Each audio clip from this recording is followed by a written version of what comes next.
Bonjour et bienvenue dans Bourse et Valeurs pour tout savoir de l'actualité des entreprises régionales cotées à retrouver sur liondecideur.com et nos réseaux sociaux. À retenir cette semaine, la publication du chiffre d'affaires 2024 de GL Events qui signe un nouvel exercice record avec un chiffre d'affaires en hausse de plus 15% à 1,635 milliard d'euros avec notamment 350 millions d'euros pour les seuls Jeux olympiques et paralympiques de Paris 2024. L'annonce de cet exercice historique intervient au moment où la 22e édition du CIRA se termine sur une fréquentation record, elle aussi, de plus de 257 000 visiteurs. Côté résultats 2024 du groupe d'Olivier Ginon, ils ne seront connus que le 5 mars, mais ils seront en hausse de 15% minimum par rapport à 2023. En bourse, le géant de l'événementiel cotait mercredi soir 19,12 € en hausse de 3,9% par rapport au 1er janvier. Au cours des 12 derniers mois, il enregistre une baisse de 4,2% et sur les 5 dernières années, le repli est de 10,6%. On retrouve à présent notre invité, Brice Chambard, le PDG de Bize. Bonjour. Bonjour Jean-Pierre, bonjour à tous. Et merci d'avoir accepté notre invitation. Alors, Bize, une entreprise lyonnaise à mission, spécialisée dans les solutions de marketing relationnel innovantes et responsables, qui est présente dans 65 pays. Combien de programmes et combien de bénéficiaires en tout? Alors, on est à plus de 35 millions de bénéficiaires. On a dépassé la barre des 100, plus de 130 programmes aujourd'hui que l'on fait, puisqu'on a disclosé qu'on avait signé plus de 43 programmes affinitaires versus 35 qui étaient prévus l'année dernière, présents dans 20 pays et un chiffre d'affaires qu'on a affiché à plus de 124,4 millions d'euros en consolidé et 126 millions en pro forma. Voilà. Alors, l'actualité pour Bize, vous l'avez dit, là, c'est la publication de notre chiffre d'affaires 2024. Encore en très forte croissance, plus de 50%, encore un record. Alors encore un record et j'espère qu'on sera comme Olivier Ginon et le groupe GL Events à continuer à battre des records sur la longue durée. Alors pour nous, c'est une histoire plus récente puisque l'entreprise date de 2010. On est dans une phase qui est significative puisque on est passé par une phase d'hypercroissance juste avant l'IPO où on était à environ 90% de croissance moyenne annuelle. Lors de l'IPO, donc en mai 2021, on avait affiché un plan qui était le plan RDP 2025, où l'ambition c'était de faire 50 millions d'euros de chiffre d'affaires à horizon 2025 et se développer à l'international. À l'époque, je rappelle qu'on faisait 15 millions seulement.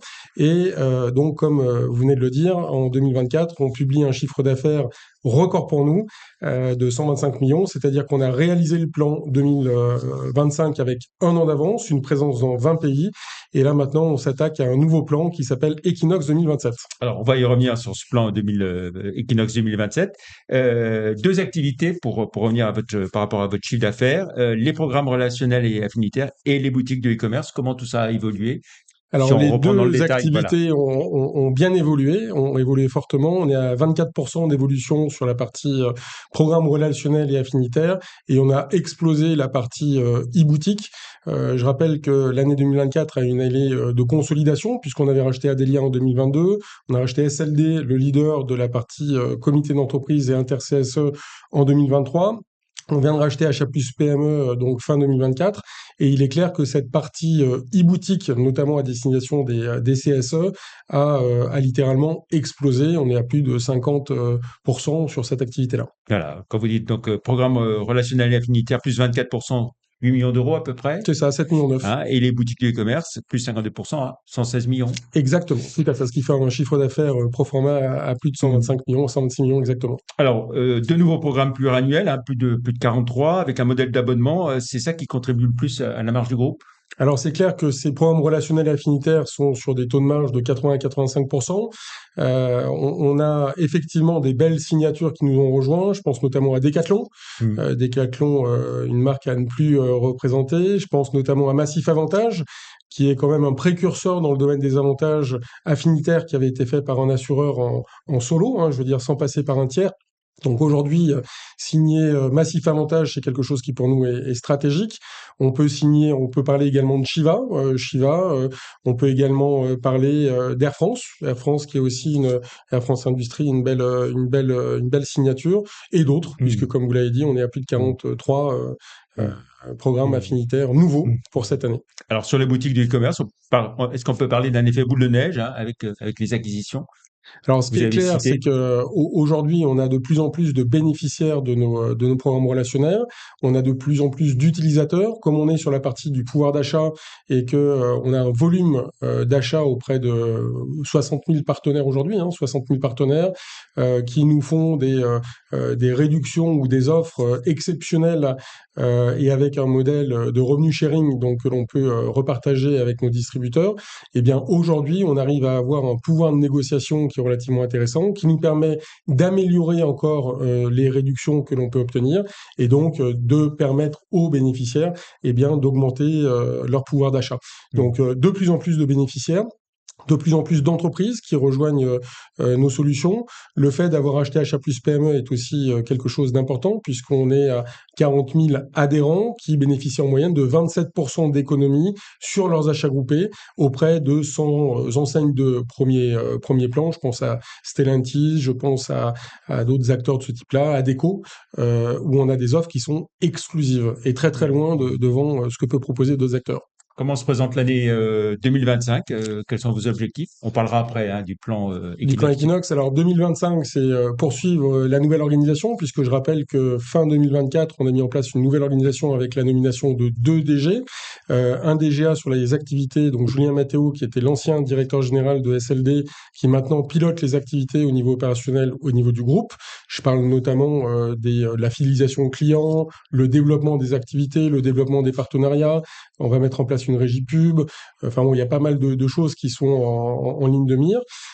Et puis après, on a Leïla, qui était directrice administrative et financière groupe, qui a rejoint la direction générale adjointe en tant que DGA ressources. Et là, elle pilote autant la partie finance que la partie RH, que la partie data, IA, Oui. CRM, Oui. puisqu'évidemment, dans cette dynamique d'optimisation des process, eh bien, on parle des nouvelles technologies et notamment de l'intelligence Mm. artificielle. Mm. Alors, au-delà de cette seule année en cours, hein, quelles ambitions à travers votre nouveau plan stratégique Equinox 2027? Donc le terme Equinox 2027 a été pesé avec beaucoup d'attention. Equinox, pour nous, il y a équilibre dedans et l'objectif, c'est d'avoir vraiment cet équilibre entre la recherche de rentabilité, la recherche du désendettement de l'entreprise, puisqu'on a fait plusieurs acquisitions bien, qui pèsent un petit peu sur la dette. Et puis le troisième point, c'est conserver une croissance maîtrisée. Et donc tout ça, ça se veut être un projet qui veut créer un écosystème rentable et durable. Ce que je souhaite, c'est faire comme Olivier Ginon avec G11, c'est d'avoir une entreprise qui perdure dans le temps. Et puis Equinox 2027, l'Equinox, c'est aussi une transformation. Une transformation entre une entreprise qui était en hyper-croissance sur sa top line, sur le chiffre d'affaires, et cette fois-ci, on se veut être en hyper-croissance sur la rentabilité. C'est pour ça que le plan 2027, eh bien, on a prévu à minima de doubler l'EBITDA à horizon 2027. À minima, c'est 7 millions en organique, c'est-à-dire que hors croissance externe. Et l'enjeu pour nous, c'est vraiment de se focaliser sur la Mm. rationalisation de l'entreprise, l'optimisation des process, c'est vraiment le maître mot. Mm. Donc, c'est un plan qui se veut être ambitieux. Est-ce que ça veut dire certaines pauses sur les croissances externes? On regarde toujours les dossiers. Maintenant, on va les regarder sous cet angle-là, c'est-à-dire est-ce que c'est facilement intégrable au groupe et puis est-ce que évidemment c'est relutif, donc est-ce que c'est quelque chose qui peut Mm. et s'autofinancer et contribuer à la Mm. bonne dynamique d'hypercroissance de la rentabilité. Brice Chambard, vous êtes aussi le président du groupe des sociétés cotées hein, au sein de Lyon Place Financière, Lyon Pôle Bourse. Quelles sont vos priorités pour 2025? Alors, on a le forum Lyon-Paul Bourse qui va arriver très prochainement. L'un des enjeux, c'est d'avoir un forum qui soit peut-être beaucoup plus large qu'auparavant. On va peut-être avoir des émetteurs au niveau régional, mais voilà, avoir plus d'émetteurs que l'année dernière et surtout faire venir des family office autour de la table des investisseurs. Aujourd'hui, on avait pas mal d'investisseurs qui venaient, certains de Paris ou même certains de l'étranger. Mais là, l'objectif, c'est aussi de faire venir des family office du territoire pour qu'ils puissent regarder les dossiers des entreprises cotées. Et arriver à peut-être faire revenir des candidats à la bourse? Alors ça, j'étais Parce hier que là, à c'est... Paris avec Euronext sur l'IPO Ready et on a de très belles entreprises qui ont rejoint la 10e promotion. C'est une promotion, alors à l'époque ça s'appelle TechShare que l'on avait fait avant l'IPO et on a de très belles entreprises, y compris du territoire, qui se renseignent actuellement pour faire des introductions en bourse et avec ce qu'a annoncé CDC Croissance, l'investissement de 500 millions pour pouvoir justement accompagner et les introductions en bourse et les augmentations de capital. Je pense qu'on a un avenir qui est plutôt rassurant pour les introductions en bourse. Donc, on peut espérer retour des introductions en bourse en 2025? En tout cas, c'est mon vœu, c'est l'un de mes vœux les plus chers. Eh ben, j'espère qu'il sera exaucé. Alors, pour finir, Brice Chambard, on jette un œil à votre parcours en bourse, hein, au moment où on enregistre cette émission, en prenant les chiffres de la fin d'après-midi, hein, de ce jeudi. Obis cotait 5,30 €, soit une progression de 9,8% par rapport au 1er janvier, moins 15,5% en un an et moins 24% en 3 ans. La bourse a du mal à saluer votre croissance rapide. C'est décevant, j'imagine. Non, c'est pas décevant. Pour moi, je veux pas dire que c'est normal, parce qu'on espère toujours que ça soit plus. Encore une fois, on est dans une troisième phase, hein. On avait la phase pré-IPO, la phase IPO, on a réalisé le plan RDP 2025. Là, on est sur un plan Equinox 2027, qui est un plan à court terme. 2 ans, c'est très court. On a hésité à faire un plan 2030, mais on s'est dit qu'il valait mieux faire un plan 2027 pour doubler l'EBITDA. Et ensuite, moi, je fais confiance à nos analystes. Il y a 4 analystes qui nous suivent, qui tous, à l'unisson, sont à l'achat avec un potentiel de plus 77 à plus 105% de croissance attendue. Donc, je suis rassuré et je suis dans une dynamique de long terme. Encore une fois, dans le plan Equinox, il y a cette logique de faire les choses de manière rentable et de manière durable. Très bien. Merci beaucoup, Brice Chambard, PDG d'Obiz, d'être venu sur le plateau de Bourse et Valeurs. Plus d'informations sur Obiz et sur toutes les valeurs régionales cotées sur le site live.euronext.com. Merci encore. Très bon week-end et on se retrouve vendredi prochain pour une autre émission. Merci, au revoir.